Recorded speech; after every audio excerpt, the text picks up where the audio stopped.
भारत रक्षा के क्षेत्र में मजबूत होता जा रहा है।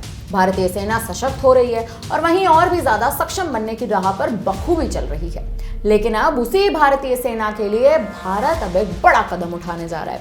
अब भारतीय सेना का एयर डिफेंस और भी ज्यादा मजबूत और सशक्त होगा और वहीं भारतीय समुद्री ताकत में भी इजाफा देखने को मिलेगा।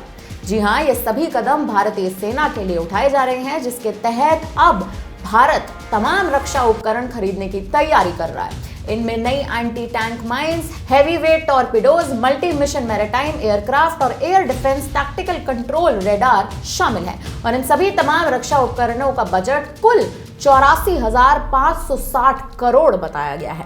कैबिनेट की मंजूरी मिलते ही भारतीय सेना के लिए यह बड़ा कदम उठाया जाएगा। इन उपकरणों की खरीद के बाद भारतीय सैन्य बलों और भारतीय तटरक्षक बलों की मजबूती में इजाफा देखने को मिलेगा, या सीधे तौर पर कहें तो इजाफा होना अब तय सा ही माना जा रहा है।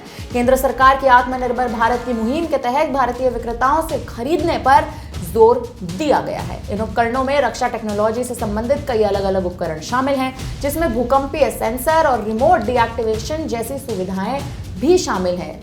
लेस एंट्री टैंक माइंस की एक नई जनरेशन भी इसमें शामिल बताई गई है। बता दें कि इन बेहतरीन उपकरणों की सीधे तौर पर दुश्मनों के ठिकानों को निस्तेनाबूद करने के लिए इन्हें तैयार किया गया है।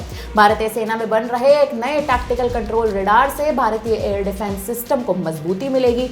ये धीमे, छोटे और नीचे उड़ने वाले टारगेट्स को आसानी से अपना निशाना बना सकता है।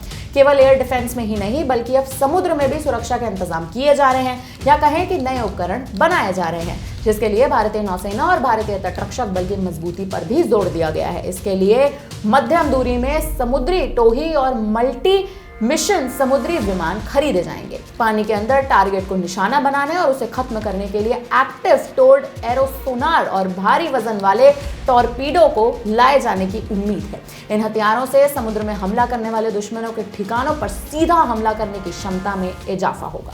बहरहाल अब भारत की बढ़ती शक्ति देख दुश्मन भी थर थर कांपेंगे, क्योंकि जिस तरह से भारत दिन ब दिन रक्षा के क्षेत्र में मजबूत होता जा रहा है और ये दुश्मनों के लिए एक बड़ा खतरा बनकर उभर सकता है।